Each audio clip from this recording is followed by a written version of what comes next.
It's a life none of us know how to live. We are forced to work together by keeping our distance, to love each other by staying away from each other, to save lives by doing as little as possible. Social distancing is hard. Not knowing when this will end or what the world will look like when it's over is hard. We could so easily fall into depression and apathy.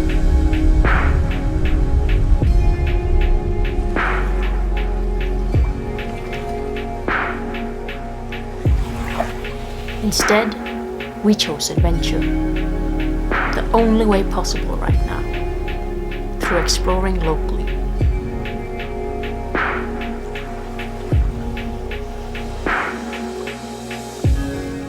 This spring I was going to make and premiere the first season of Explore Locally.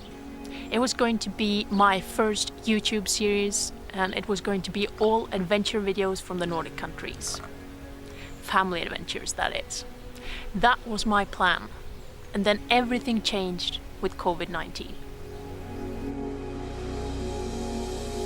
How do you go on with plans of documenting family adventures when you all of a sudden find yourself in lockdown? Do you even care about it at all anymore?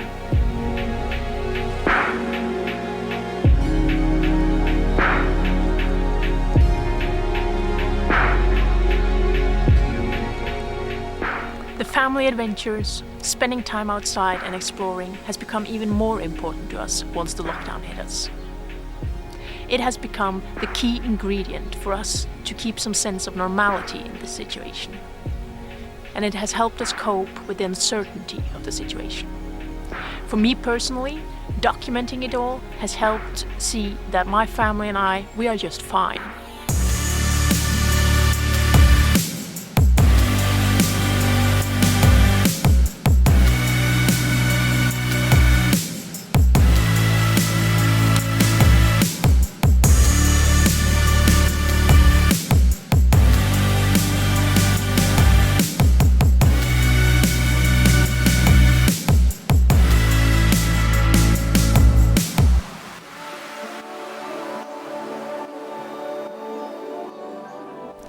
Everything is going to be all right. With the rainbow hovering above, these words have been spread all over our community. And it is going to be all right. There will come a day when we look back at this. But it's not going to be the same. Everything is going to be all right. But we are forced to change a bit, so it won't be the same. We chose not to be discouraged, not to fall into depression. We chose adventure. Beautiful adventures are right outside your door, right there, where it's been all this time, just waiting for you to see that you don't have to travel far to be an explorer. Everything is going to be all right. Wash your hands, keep your distance, but get outside and explore locally.